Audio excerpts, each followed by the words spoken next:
Thank you Mbak Widi. Ya, sama-sama. Halo, Coach. Halo, Oh.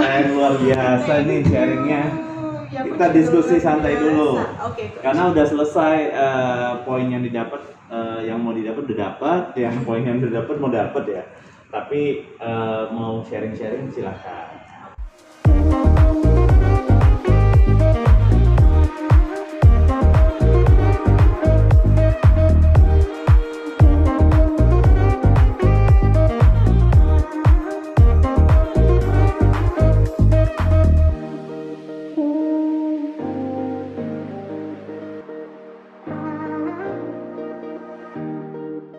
Gimana, apa yang mau didapat dari Coach Susan lagi nih? Atau ada yang mau ditanya nggak? Yang tadi sih Coach, yang poin ke-9 kan katanya ini kayak setiap Coach itu live IG saya selalu tanya, tapi kayaknya kok mungkin karena belum pernah ketemu langsung kali ya. Mungkin ini saya harapannya ketika bertemu langsung jadi energinya benar-benar tersalurkan gitu. Tindakan adalah segalanya, Coach. Gimana caranya kita emang benar-benar persisten dan konsisten dengan tindakan yang ingin kita lakukan. Silakan, Coach. Oke. Tapi pas waktu live mau nanya nggak jadi gitu ya? Iya. Selalu nggak jadi. Nanya sih, udah dapat jawaban terus tapi kayaknya kurang mengena aja gitu. Udah benar nih jawabannya, Coach, mungkin udah benar, tapi sayangnya aja, Coach. Oh, gimana cara mengimplementasikannya ya? Iya. Waktu itu yang dijawab, yang didengar apa? Yang pertama yang saya tangkap insight-nya adalah kita harus ingat lagi tujuan kita di awal untuk memulai ini tuh apa. Jadi once kalau misalnya kita udah merasa capek, merasa malas, diingat aja lagi gitu kan. Benar, itu udah benar, tapi sayangnya aja. Oke. Nah, sebenarnya tujuan awalnya Mbak Widi apa sih? Boleh tahu? Tujuan misalnya dalam hal memulai usaha gitu ya, ya pastinya saya ingin financial freedom gitu kan, karena selain emang itu juga saya juga pengen bisa bermanfaat buat orang lain kan, jadi dia bisa membuka lapangan pekerjaan, terus dengan saya nantinya financially freedom ya saya juga bisa bantu banyak orang kan, gitu sih. Itu sih tujuannya saya. Kenapa itu penting?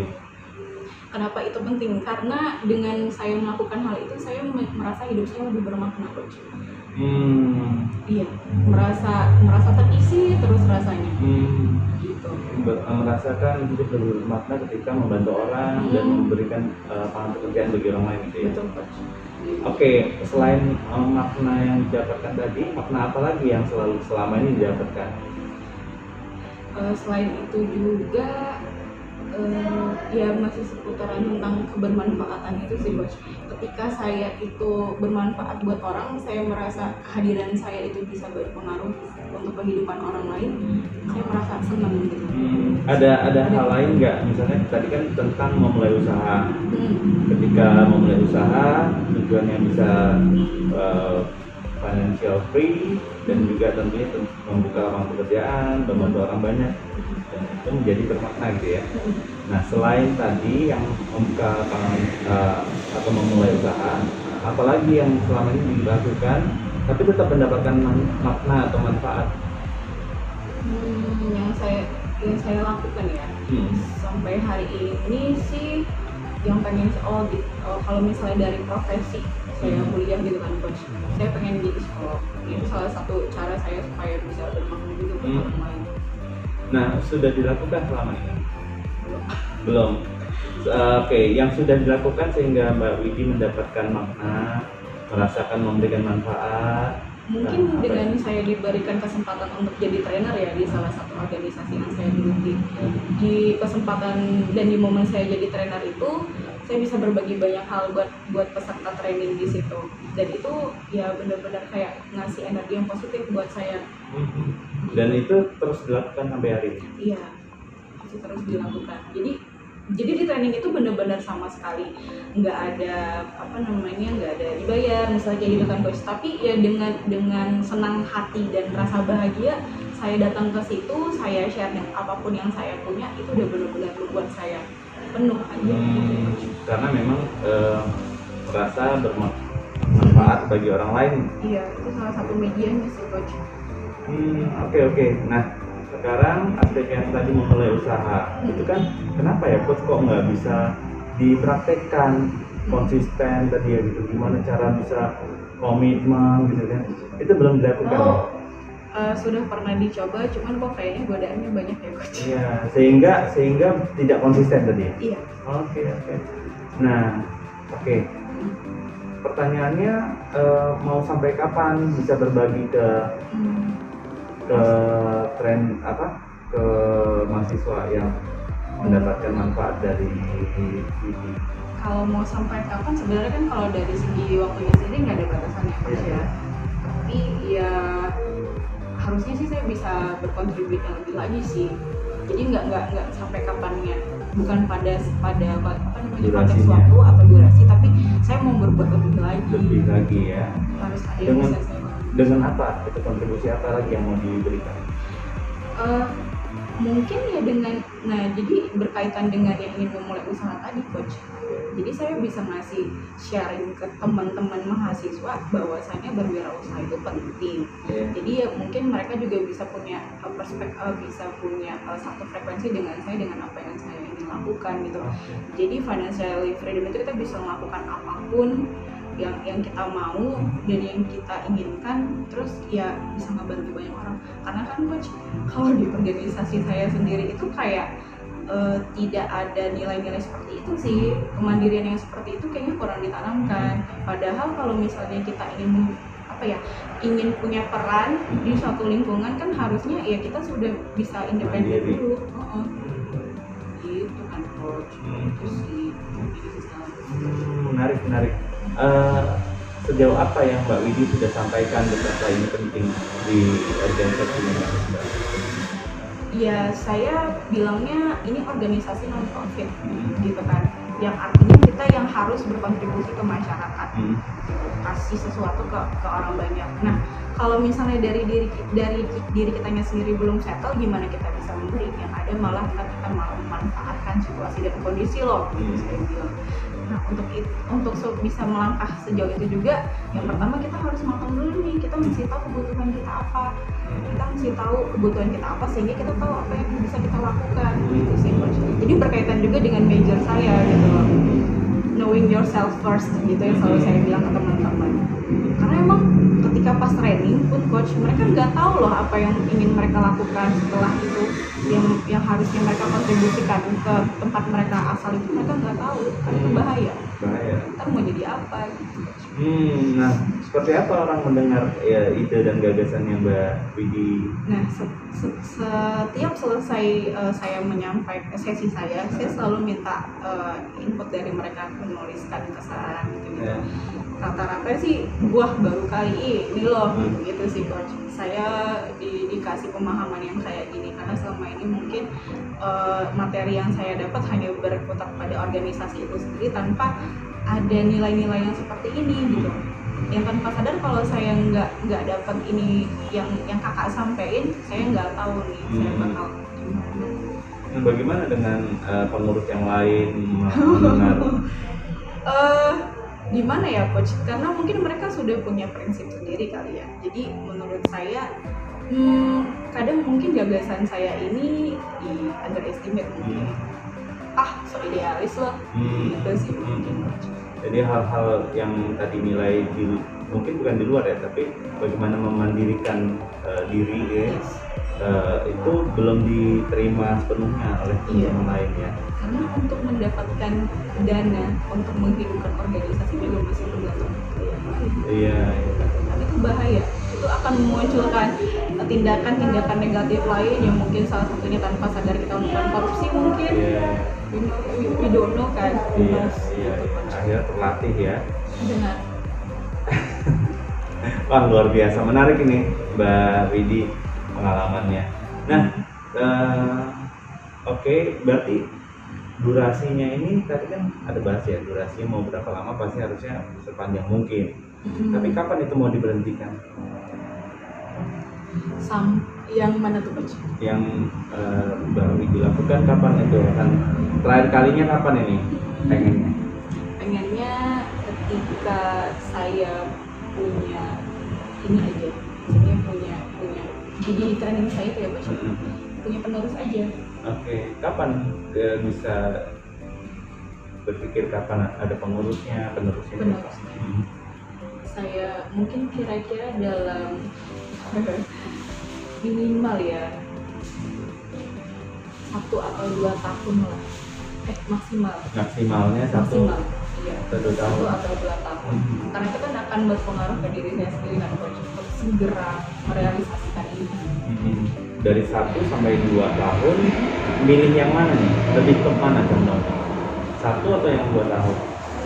2 sih. Kalau menurut saya sih kayaknya 2. Karena hitung-hitung 1 tahun saya udah settle secara secara profesi mungkin ya kan, udah lulus segala macam, terus akan bisa lebih leluasa 2 tahun.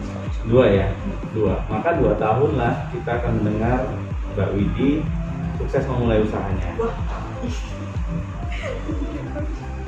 Ya, jadi catat ini tahun 2020. Catat tanggal 8 Ya, Agustus. tanggal 8 bulan 8, ya kan? 2 tahun selanjutnya, ya kan, Mbak Widi akan berhasil konsisten dengan usahanya. Siap. Ya. Udah dibuat 2 tahun selanjutnya ya? Sudah ya? 2 tahun. Nah, bayangkan 2 tahun itu akan seperti apa Mbak Widi? 2 tahun selanjutnya saya punya usaha, terus mungkin nanti usahanya itu saya punya banyak outlet, orang-orang gemar sama usaha saya. Pokoknya apa yang saya usaha saya ini identik dengan saya gitu. Oh, kalau mau cari ini sama ini aja. Saya percaya ya, pasti itu akan terjadi, coba.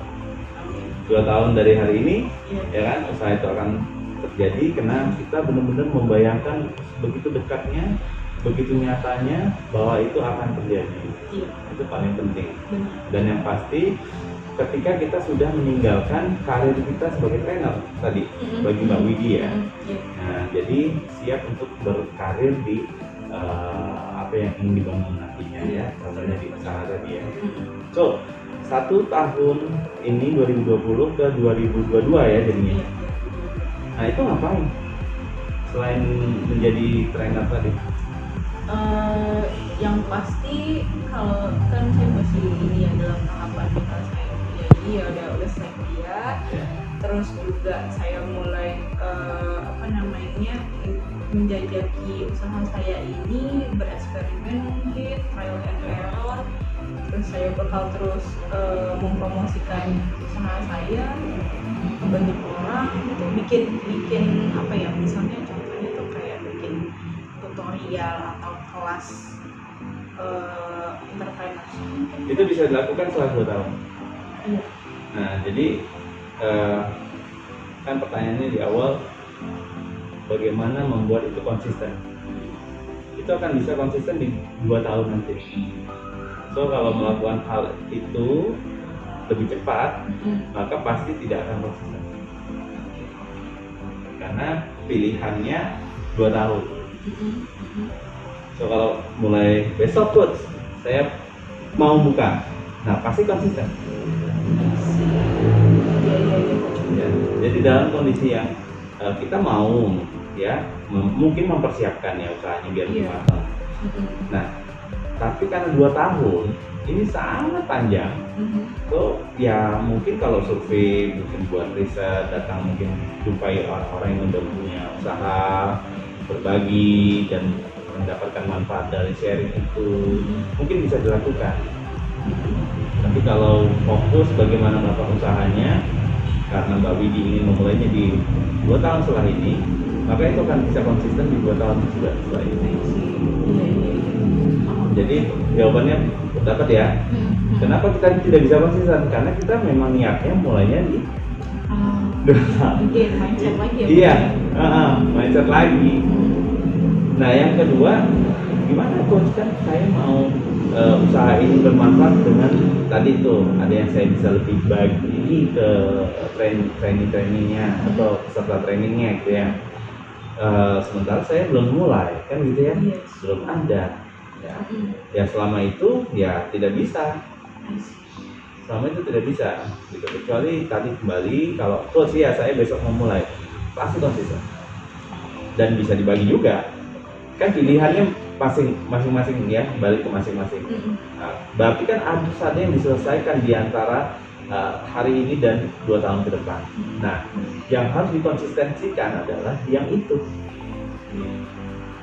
Karena konsisten yang kita inginkan di 2 tahun nanti itu nggak akan terjadi kalau belum menyelesaikan apa yang belum selesai.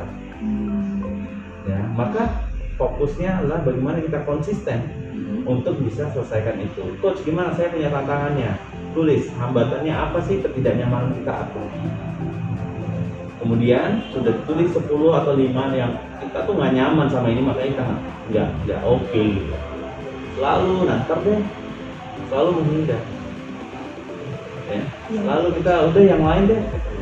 Ya. Tapi kita mau buat yang lain nggak konsisten karena masih ada hal yang jangkarnya. Ini kapal udah mau berlayar tapi jangkarnya masih di bawah, masih belum diangkat. Ya.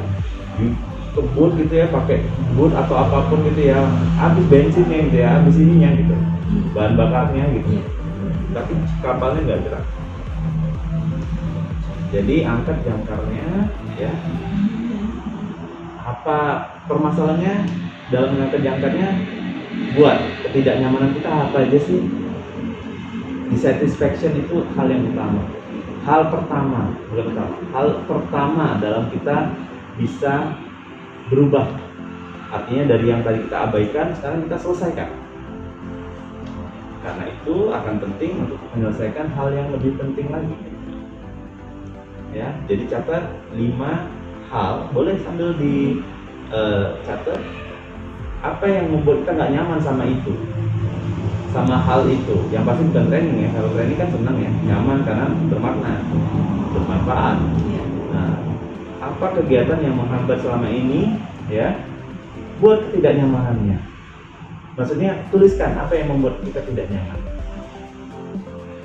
Sudah 5. Terus tahu banyak pasti.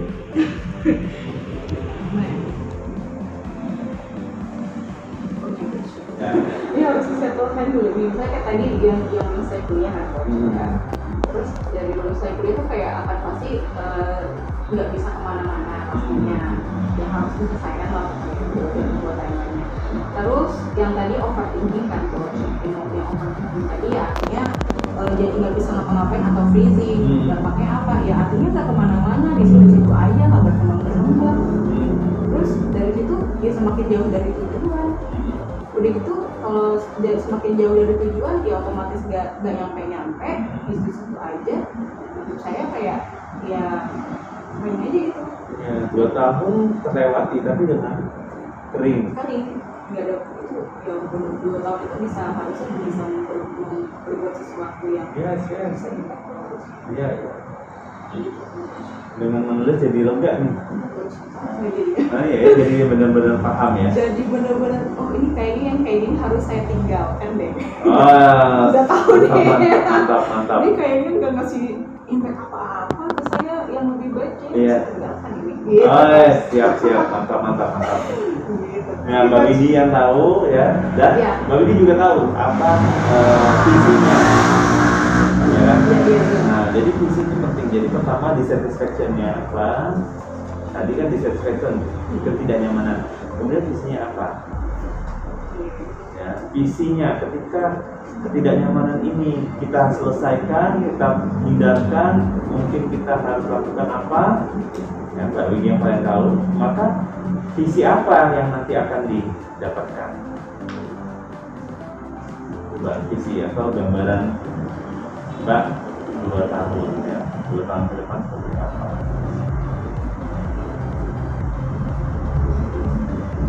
Nah, bisa sekarang coach apa visinya? Kalau visinya saya itu nantinya dikenal sebagai orang yang apa ya, yang si Widy itu orangnya apa ya, identik dengan berbagi gitu coach.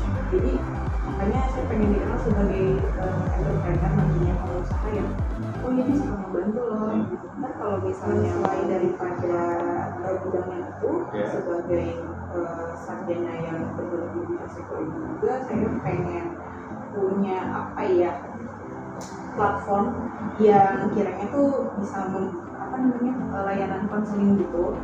Jadi kayak benar-benar orang-orang itu sadar tentang mental health, self development, gitu coach.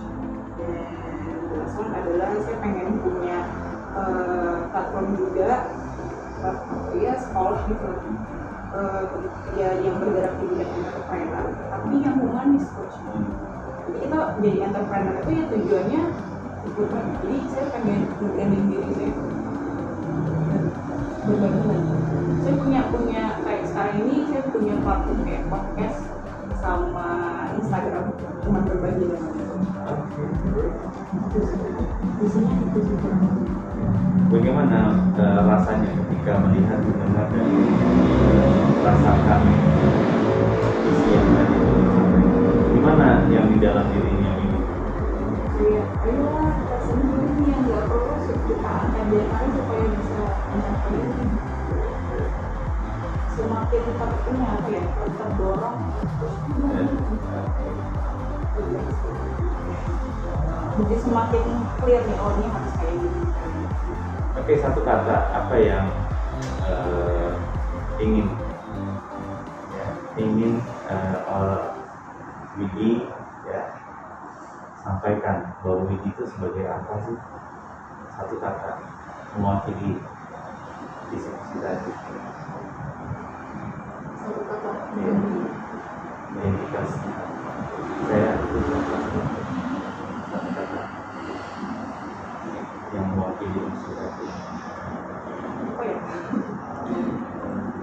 Saya itu Seorang apa? Sebagai apa?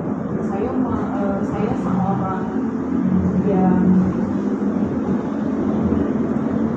mewakili apa ya? Gentleman dengan berbeda. Ya, kalau kita tahu, Mbak Vicky tahu yang seperti apa, orang yang mana, ada role modelnya enggak, dan dia tuh kegiatannya apa, kan gitu ya. Jadi pertanyaannya adalah satu kata yang mewakili misi tadi tentang ini itu apa? Berbagi. Seorang filantropi mungkin, atau seorang donatur, atau seorang entrepreneur, sosiopreneur, mau mengambil kata itu menjadi bagian dari hidupnya ini. Jadi beberapa lagi saya itu bakal dikenal sebagai Sosiopreneur, ya, boleh dibuat di situ.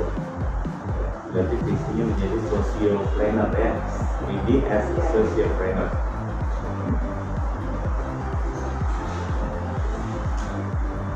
Nah, dengan kata identitas itu gimana yang dirasakan? semakin mencapainya coach. Semakin ya? Iya, karena udah nemu kan identitas itu. Oke. Jadi kayak ya mulai ingin membangun aja gitu. Benar harus Taking action. Oke, karena taking action itu penting, ya, sehingga bisa komit dan konsisten. Tadi harus tahu first step-nya, awalnya, langkah pertamanya. Nah, dari yang tadi kan ada tuh rangkaian atau list ketidaknyamanan ya, dissatisfaction-nya apa aja, kemudian visinya apa aja, gitu ya. Dan tadi udah terwakili dengan satu kata sosiopreneur, ya kan? Nah, kemudian apa nih first step-nya? yang pertama yang paling mendasar adalah selesaikan kuliah. Oke, boleh ditulis first step. Jadi pakai konsep SMART ya. Spesifik tadi ya, apa langkah pertamanya. Oke, selesaikan kuliah, tadi lanjut. Kapan, berapa lama itu terukur nggak, ada ukuran waktu, bisa dicapai nggak?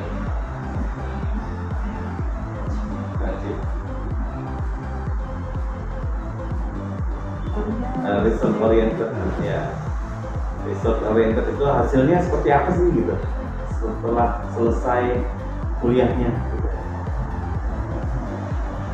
Misalnya yang paling penting adalah tahapan A, B, C, gitu misalnya. Itu result oriented, orientasi ke hasilnya, langkah-langkah kecilnya gitu, tahapan-tahapan kecilnya. Kemudian kapan itu terjadi?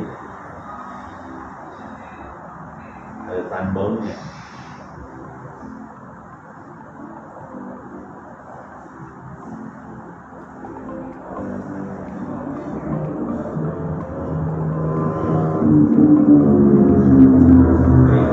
Ada lagi langkah pertamanya atau fokus ke situ baru next.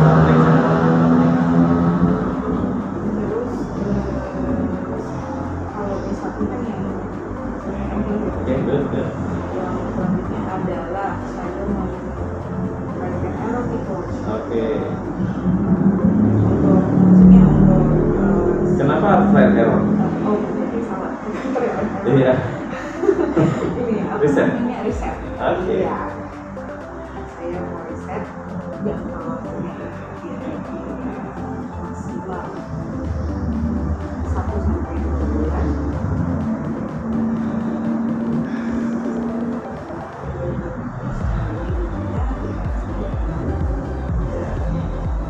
Ada orang-orang yang mendatangi enggak ya listing.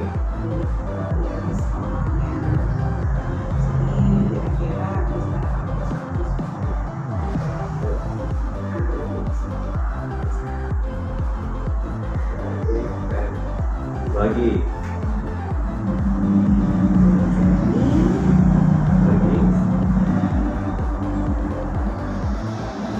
Makin spesifik, fokus, makin bisa cepat selesai.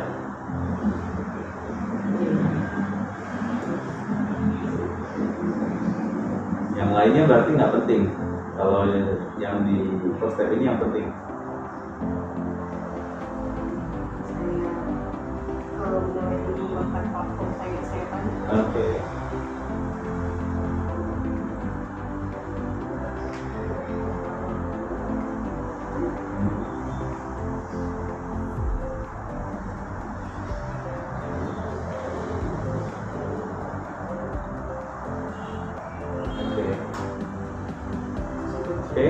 Oke, 3 itu udah cukup banyak ya, karena harus fokus di situ, yang harus konsisten di situnya.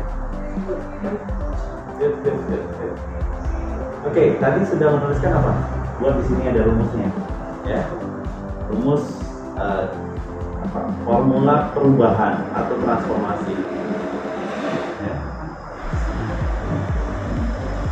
Itu dimulai dari dissatisfaction. Ya, kita tahu ketidaknyamanan kita keluarkan, kita tuliskan. Kemudian kita sadari apa efeknya, ya kalau itu dibiarkan terjadi, sehingga makin membuat tidak nyaman. Ya, jadi dissatisfaction, rumusnya itu dissatisfaction dikali vision, ya D kali V.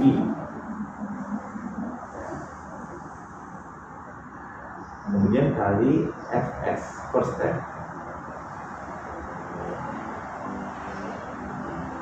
Ya, ketiganya ini harus lebih besar dibanding retention atau hambatan.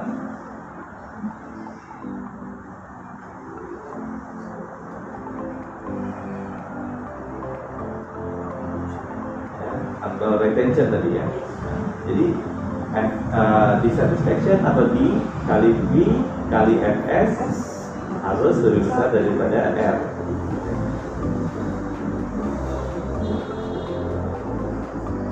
Oke, what next action? Jadi apa tindakan selanjutnya setelah dari sesi sharing kali ini, ya sesi coaching kali ini? Ya. Mulai membuat to-do list. Oke, buat to-do list boleh ditulis itu to-do list. Mulai kapan hari ini? Oke, good. Tulis. Ya. Terus dari tulis itu ya nanti saya bakal tulis yang tadi itu. Namanya kira-kira mulainya dari mana? Misalnya kayak riset itu tadi, saya harus ngapain dulu, udah belum misalnya Good. Oke, good. Ada Facebook, ada akun Facebook. Mas, ini online handphonenya. Buka postingan coach, ini ada resepnya. Jadi rules ini nggak jalan kalau resep ini nggak dilakukan. Kenapa formula tadi nggak jalan? Karena resep ini nggak diketahui. Maka kita harus cari tahu. Postingan pertama tuh, yang paling terakhir. So, ini resep bagaimana formula transformasi itu bisa berhasil. Ya, silakan Widi sampaikan ke teman-teman. Apa sih rahasianya agar formula transformasi tadi bisa berhasil? Oke, sekarang kita dengarkan Mbak Widi memberikan tips ya dari postingan konsisten di Facebook. Akunnya Muhammad Spasi Ihsan, ya, karena ini postingan merupakan resep atau rahasianya bagaimana change formulation atau formula transformation itu bisa berhasil dilakukan. Silakan dengan tips Mbak. Oke. Jadi bagi yang berproses jadi true leaders, mulai hari ini latihan bertindak. Yang pertama, tetapkan untuk menjadi orang positif. Ya, lihat sisi baik setiap orang dan situasi. Berkaitan dengan sampaian tadi, maka Anda akan menemukan sisi baik. And yang kedua adalah putuskan untuk menghapus emosi negatif yang mempengaruhi kebahagiaan Anda. Terus ikhlas dan beri maaf dengan alasan agar kita terus maju buat diri kita sendiri. Gimana rahasianya? Resepnya? Mantap Ya. Kalau itu share dong. keren banget. Share. Like and share. Siap. Or comment, whatever. Jangan lupa ya, lihat postingannya Coach Ihsan biar kalian bisa share juga. Yes. Oke. Oke, berbagi itu indah ya. Sip. Mantap. Coach. Oke, tadi ada rencana tindakannya Widi, ya. Boleh disampaikan kembali setelah dari sesi ini. Widi akan lakukan apa aja? Yang pertama adalah untuk mengangkat jangkar tadi. Yes. Yang pertama adalah saya harus selesaikan kuliah saya secepatnya. Good. Oke. Next. Yang kedua adalah riset yang ini berkaitan dengan usaha yang akan mulai saya geluti. Yang ketiga adalah mengisi dan mengaktifasi kembali dan mengembangkan dan mengekspand platform yang udah saya rintis. Oke. Amin ya, mudah-mudahan lancar. Amin. Oke, pertanyaan terakhir sebelum kita tutup. Udah selesai ya? Udah ya? Udah mau pengen cepet-cepet action? Ya, tentu saja. Oke, pertanyaan terakhir adalah apa yang membuat Widi tidak melakukannya? Yang membuat saya tidak melakukannya karena saya belum mengosongkan jalur. Saya familiar dengan istilah mengosongkan jalur. I see. Teman-teman. Oh. Ini dari berbaginya Ica dan Tutut juga kan. Siap. Mengosongkan jalur. Mantap nih, Ica, Mbak Tutut. Iya. Silakan dibuat di situ. Itu harus dihindari ya. Hati-hati. Apa yang membuat kita tidak melakukannya berarti kalau masih ada yang menghambat, ya berarti tidak bisa dilakukan. Ya, jadi harus apa tadi? Kosongkan jalur. Nah, dari 1 jam sesi sharing dan coaching sama Coach Ihsan langsung live. Ini ya. Nanti izin di share di YouTube juga kita berbagi. Tentu saja. Nah, apa nih pelajaran luar biasa yang didapatkan? Yang pertama adalah kita harus change mindset kita dulu, seperti yang tadi yang berkaitan dengan resep ya, harus lebih positif karena itu berpengaruh sekali loh teman-teman. Karena once kita membiarkan pikiran kita terus dalam kondisi yang negatif ya kita nggak akan berkembang, bakalan di situ-situ aja dan itu akan justru malah semakin menjauhkan kita dari tujuan-tujuan yang ingin kita capai. Oke. Gitu. Udah siap action? Siap. Bagaimana Coach tahu nantinya bisa konsisten? Akan ada laporannya. Oke. Yaudah kalau gitu, thank you udah datang ke kantor Thank you Mall. juga Coach atas kesempatannya. Iya. Terima kasih banyak. Ya, itu Widi berhak menerimanya karena Widi komitmen dan akan konsisten untuk bisa menyelesaikan hal-hal yang harus diselesaikan. Oke, kita closing ya sharing kita hari ini ya. Stay foolish ya, stay hungry ya. Belajar terus, tumbuh terus untuk Anda mencapai kesuksesan terbaik di karir dan bisnis Anda. Siap. Thank you Coach. Ya.